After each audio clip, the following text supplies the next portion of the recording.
Welcome to Dex. In this guide, we'll walk you through adding and editing addresses for your customers.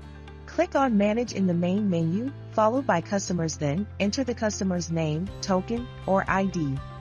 Click on the customer's name to view their details. After that, click the Add button in the addresses header.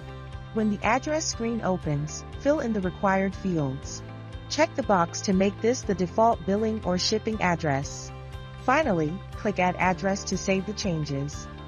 If you need to edit an existing address, click on the Addresses header in the Customer's Details screen. Then, find the address you want to edit and click on it. Modify the address information as needed and click Update to save the changes. That's it. You've successfully managed customer addresses in Dex.